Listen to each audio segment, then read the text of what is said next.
Olá, seja bem-vindo ao programa Diversidade.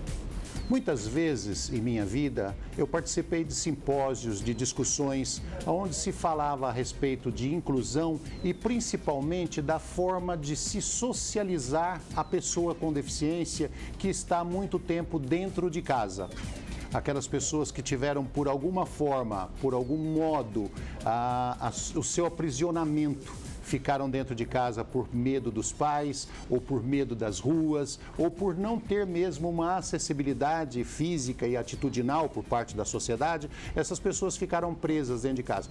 Como fazer, como dar o primeiro passo para socializar esta pessoa? A princípio, discute-se a questão da escola, do trabalho e muitas outras alternativas. Mas para aquelas pessoas com deficiência que são mais tímidas, que podem sofrer algum tipo de bullying, algum tipo de gozação, algum tipo de ingerência qualquer em sua vida, elas rejeitam esse sistema. Por quê? Elas não aceitam a questão das metas a serem cumpridas, não aceitam a questão de concorrência para atingir algum objetivo. Então, eu sempre defendi a ideia de que parques, praças, onde o ambiente seja bem tranquilo, gratuito, é a forma ideal de começar a socializar a criança, ou adolescente, ou mesmo adulto que esteve fora da sociedade. A forma dele entrar em contato com o mundo, a forma dele ver as pessoas e ser visto, começar o primeiro papo, começar o primeiro toque, começar o primeiro sorriso e aí, daí por diante, outros passos para integrar-se à sociedade e então ir para a escola ou mercado de trabalho. Aí sim, conclui-se a inclusão e a socialização da pessoa com deficiência. Para falar a respeito dessa questão que eu considero como crucial para o primeiro passo da socialização da pessoa com deficiência, nós estamos aqui com Rodolfo Henrique Fischer, que é mais conhecido como Rudy Fischer, que criou um parque inclusivo. Tudo bem com você, Rudy? Tudo bem, muito obrigado. Ô, Rudy, como é que surgiu a ideia de se criar um parque inclusivo? Tudo começou com um fato muito ruim, um fato muito difícil para nós, que foi a perda da nossa filha. Uma tragédia familiar. Uma tragédia familiar. Sem entrar em muitos detalhes, nós, a partir disso, buscamos fazer coisas em homenagem a ela para o bem da sociedade, não é? E fizemos uma viagem logo depois de ela ter falecido, uma viagem para tentar nos espiritualizar um pouquinho mais. E no lugar onde nós fomos, nós vimos um equipamento acessível. E nós não tínhamos visto isso em lugar nenhum. Aí minha esposa, a Cláudia, ela me perguntou, será que isso existe no Brasil? Será que a gente não pode levar isso para o Brasil? Quando nós voltamos, eu procurei a ACD. Aliás, eu procurei várias pessoas, mas acabei chegando na ACD. E na época, a pessoa que toca, o superintendente-geral da ACD, falou, olha, Rudy, são muito poucas as iniciativas desse tipo no Brasil, ou mesmo no mundo. Eu gostei muito da ideia, quero ser seu parceiro. E daí surgiu o projeto. O primeiro parque nós já inauguramos, mas a ideia é nós entregarmos 4 parques por ano. A ideia de um parque inclusivo, ele veio por conta de algum detalhe, assim? Sua filha tinha alguma deficiência? Não. Não. Não, ela era perfeita, ela era linda, inteligente, bonita. Foi então saudável. Um estalo que deu você vendo um brinquedo inclusivo? Um estalo, e aí nós pensamos, puxa vida, as nossas crianças brincam tanto. É muito alinhado ao que você disse, elas têm esse acesso à socialização, à educação, enquanto que crianças com algum tipo de deficiência são muito mais limitadas, né, nessa socialização, nesse aprendizado. E, portanto, isso poderia ser uma coisa que pudesse elevar a alma da minha filha mais. Seria uma homenagem mais importante, uma homenagem mais com um valor maior. Mas a ideia assim, de trabalhar a pessoa com deficiência, você já tinha a consciência de que você estava indo para um lado da sociedade que era menos protegida, que era mais discriminada, que sofre maiores preconceitos? Você tinha essa clareza? Sendo muito franco, eu tinha muito pouco contato com a necessidade especial, com a deficiência, eu aprendi a partir disso. Eu comecei a estudar a partir disso. Eu não tinha essa consciência, eu não tinha a empatia de me colocar no lugar de um deficiente e conhecer as dificuldades de um deficiente. Não. Isso surgiu quando a ideia veio pela minha esposa, né? Uma pergunta que eu acho que é uma pergunta gostosa de se fazer. A partir do momento que você entrou no mundo da pessoa com deficiência, ou seja, que você criou um parque, foi pegar a assessoria da ACD, teve assessoria de fisioterapeutas e tudo mais, ou seja, você entrou no mundo da pessoa com deficiência. Ali você conheceu surdos, cegos, amputados, paralisia cerebral, cadeirantes como eu. O que você achou desse mundo? Antes de tudo, é um mundo cheio de desafios. Cheio de desafios. Eu sempre, desde que nasci, eu acho que eu sou uma pessoa que busca o desafio, não é? Segundo, não é um mundo alegre. Eu vi muita gente querendo se afastar desse mundo. Muito interessante, pessoas sem deficiência.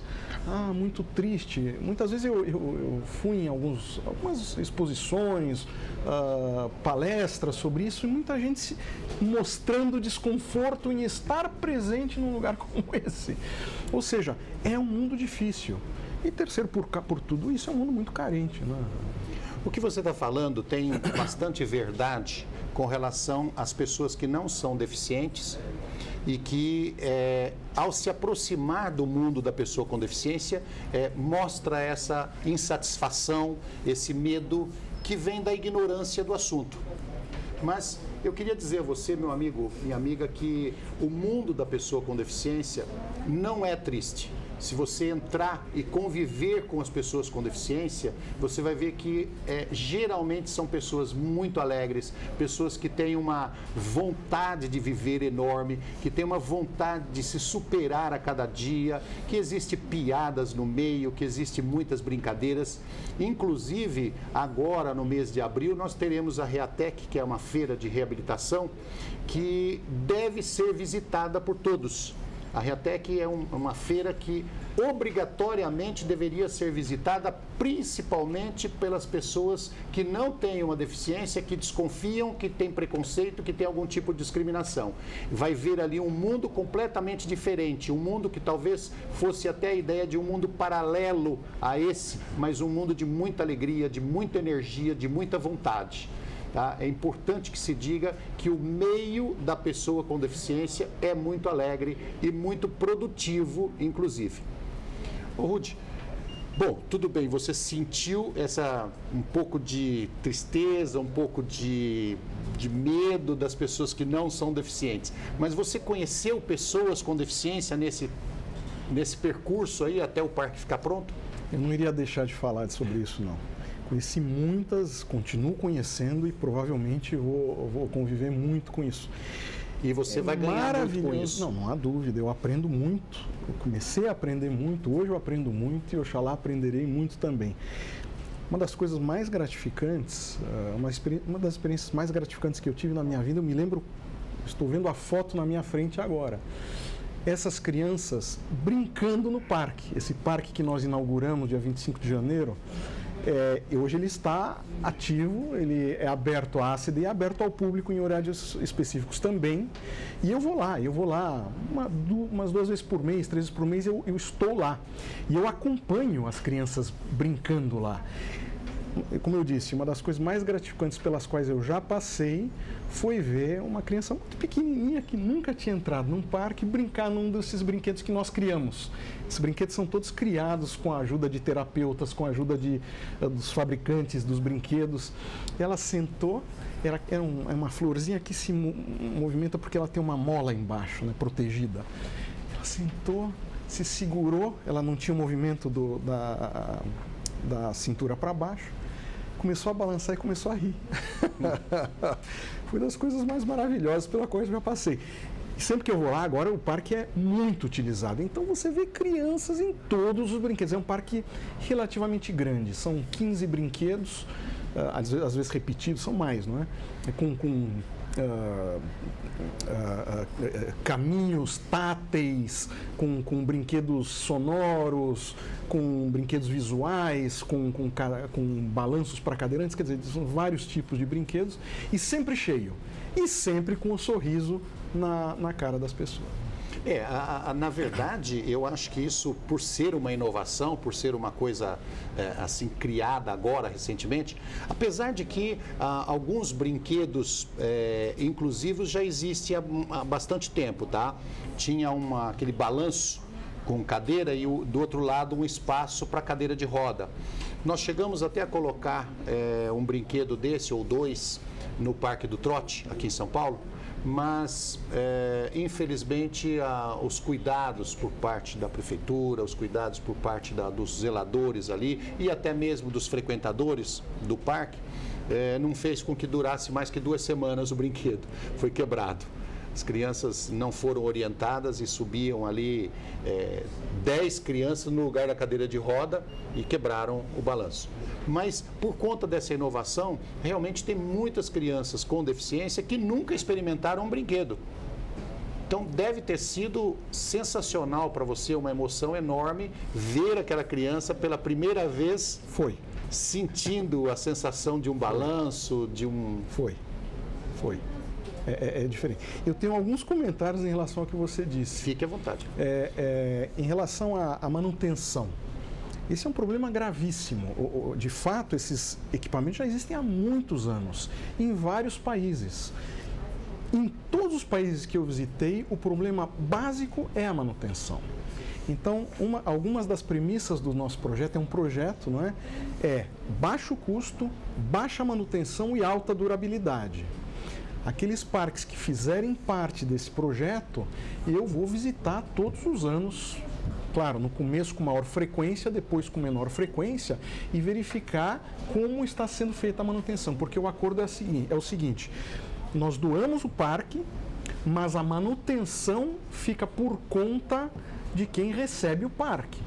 Então, eu só vou criar parques desde que eu tenha um compromisso de manutenção, porque quase a totalidade dos parques que eu fui visitar com brinquedos acessíveis, esses brinquedos estavam inutilizados, exatamente como você disse.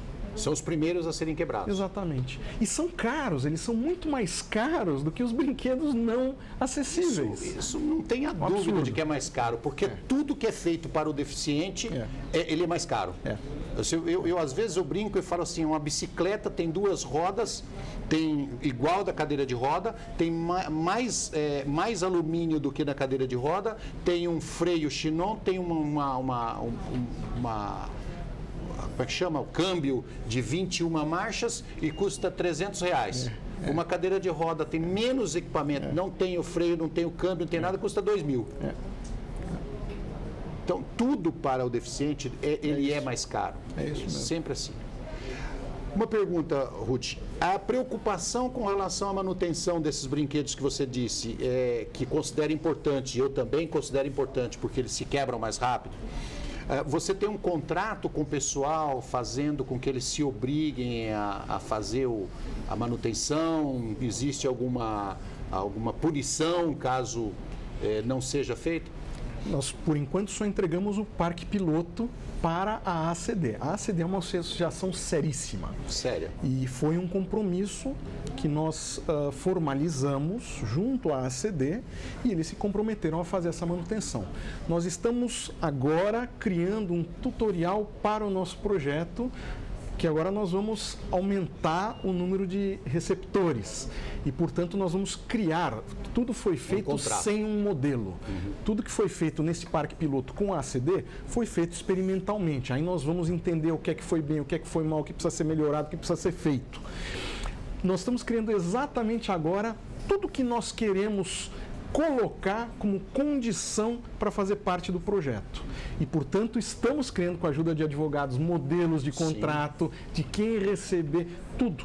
É muito mais do que isso, não é apenas a manutenção, não é? A verdade é que a boa caridade, ela não pode ser feita à flor da emoção. A boa caridade tem que ser feita com razão e planejamento, né? Sem dúvida. Tem que ter contratos, tem que ter comprometimento de ambos os lados. É isso? É exatamente isso. Não há uma menor dúvida em relação a isso. Eu tenho certeza absoluta que você vai fazer um grande projeto. Eu estou bastante otimista também, porque essas são premissas nossas. Se eu verificar que um determinado parque não está sendo bem mantido, eu vou gerir de forma que ele seja mais bem mantido. Quer dizer, vou estar, tudo que fizer parte do nosso projeto vai estar sob a supervisão nossa. Então nós vamos ter certeza que a coisa vai funcionar por um período longo de tempo. Esse é o nosso objetivo, né? Ao futuro a Deus, nós não conhecemos o futuro, mas nós vamos procurar fazer com que a coisa funcione por um tempo mais longo. Nós vamos para um pequeno intervalo agora e vamos, no segundo bloco, continuar falando com o Rudy a respeito dos tipos de brinquedo que existe nesse parque e quais são os objetivos dele em questão Brasil. Até já!